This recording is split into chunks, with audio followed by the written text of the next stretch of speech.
The battle for Bihar has intensified. The RJD has announced that if Tejaswi Yadav becomes the chief minister, he will abolish the Waqf law. RJD MLC Kari Shoaib made the announcement in front of Tejaswi Yadav, saying those who supported the Waqf bill must be dealt with. The remark has sparked political controversy. The BJP has attacked the RJD, saying that the party's intention to seize land and bring Jungle Raj is clear. BJP leaders have alleged that the Congress and RJD don't respect the Supreme Court or the Parliament and openly insult democracy. Meanwhile, the JDU has expelled several leaders contesting as independents in the assembly elections. Earlier, Home Minister Amit Shah hit out at the Mahagathbandhan, claiming that Jungle Raj prevailed in Bihar during RJD rule and multiple scams took place during Lalu's tenure.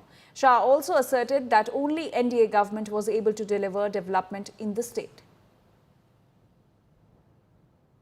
Waqf bill के खिलाफ करने वाले को इलाज करना है। जिन लोगों ने वक्फ बिल का समर्थन किया उनका इलाज करना है। कहां थे ये सारे लोग? ये भाजपाई आज इनके जाल में नहीं फंसना है। तेजस्वी यादव जी मुख्यमंत्री बनेंगे, सारे बिल फाड़ के फेंक दिए जाएंगे, चाहे वो वक्फ बिल हो, कोई बिल हो। यहाँ सिर्फ सरकार होगी और इंसानियत की सरकार होगी, मोहब्बत की सरकार होगी। वक्फ की प्रॉपर्टीज को 70 वर्षों तक यही आरजेडी के लोगों ने, कांग्रेस के लोगों ने लूटा, अपनी प्रॉपर्टीज बनाई। आज जब गरीब को उसका हक दिलाया जा रहा है वक्फ अमेंडमेंट कानून के माध्यम से, तो आज ये लोग विरोध कर रहे हैं। विरोध का बड़ा स्पष्ट कारण है, वे नहीं चाहते हैं कि मुस्लिम समाज मुख्य धारा में जुड़े। अगर मुस्लिम समाज मुख्य धारा में जुड़ जाएगा तो लालू परिवार की गुलामी कौन करेगा? लालू परिवार के वोट बैंक कौन बनेगा? और लालू परिवार का झोला कौन उठाएगा? इसलिए ये वक्फ कानून का विरोध कर रहे हैं। बिहार और केंद्र में जिनका भ्रष्टाचार का रिकॉर्ड हो, वो महागठबंधन, महागठबंधन बिहार का विकास कर सकता है क्या? जरा जोर से बोलिए, कर सकता है क्या? बिहार का विकास नरेंद्र मोदी और नीतीश बाबू, जिन पर 4 आने का भी भ्रष्टाचार का आरोप नहीं है, वो ही कर सकते हैं। और आज मैं यहां से खगड़िया की भूमि से लालू जी को पूछने आया हूं। लालू जी, 10 साल तक आप सोनिया मनमोहन सरकार में मंत्री रहे, बिहार को क्या दिया आपने?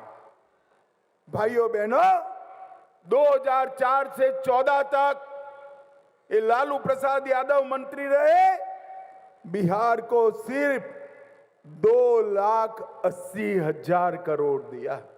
कितना दिया 10 साल में? 2,80,000। फिर से बोलो, कितना दिया? और मोदी जी ने 11 साल में 18,15,000 करोड़ रुपया देने का काम। जिस व्यक्ति को यह ज्ञान ही नहीं है कि लोकसभा और राज्यसभा से जो बिल पारित होती है वो कोई राज्य सरकार तय नहीं कर सकता है, और इनको क्या हिम्मत है, जिसको चार सांसद जीत कर आए, इन लोगों ने तो खिलाफ किया ही था। महिला बिल का भी खिलाफ किया था, महिला बिल को भी फाड़ा था, वक्फ बिल को भी फाड़ा है। ये कुछ नहीं कर सकते हैं। बिहार देश का लोकतंत्र तय करता है कि कौन बिल पारित होगा, कौन नहीं पारित।